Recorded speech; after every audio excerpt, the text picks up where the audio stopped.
Today we're making Alfredo sauce. Come on in, welcome to my home. So I made the homemade noodles.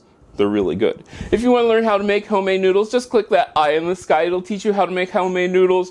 But what am I going to do with my homemade noodles? Alfredo sauce. Now you can add chicken to this Alfredo sauce. I'm just going to go with plain Alfredo sauce. It is so easy. Super, super simple. All the ingredients are listed down below, and you can follow this really simple. Now, if you want to get the full recipe that you can copy over, just check out my Patreon. Feel free to join that, and you can get the full recipe that you can copy over. But we are going to start off with heavy cream, butter and cream cheese. Then I'm going to take that over to the stove, and I'm going to bring that to the point where everything melts and combines. Once it's all combined, we are going to add our Italian seasoning, minced garlic,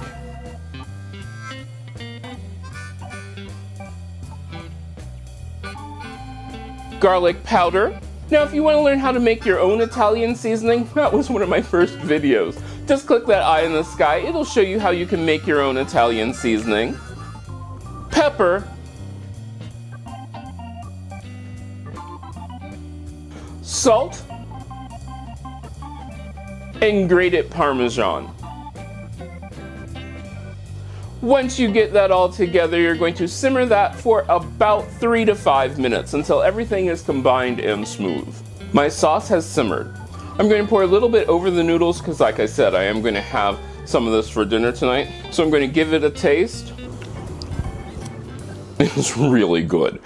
It is cheesy. It is thick. It is creamy. It has that lovely garlic taste. Now, this is something you could simmer like for a while, but you'd have to keep an eye on it because of the cream and everything. This is so good. Pair it with the homemade noodles. You have a delicious treat. So good. Add chicken to it, add any sort of meat you want to it. You have your own Alfredo. If you make this, let me know. You can get a hold of me on most social media at CM Coleman Home. I hope I get to see you again next time. If you like this video, give it a thumbs up. You can share it. Don't forget to subscribe and check out the other videos on this channel. I love making these videos for you, and I hope I get to see you again next time.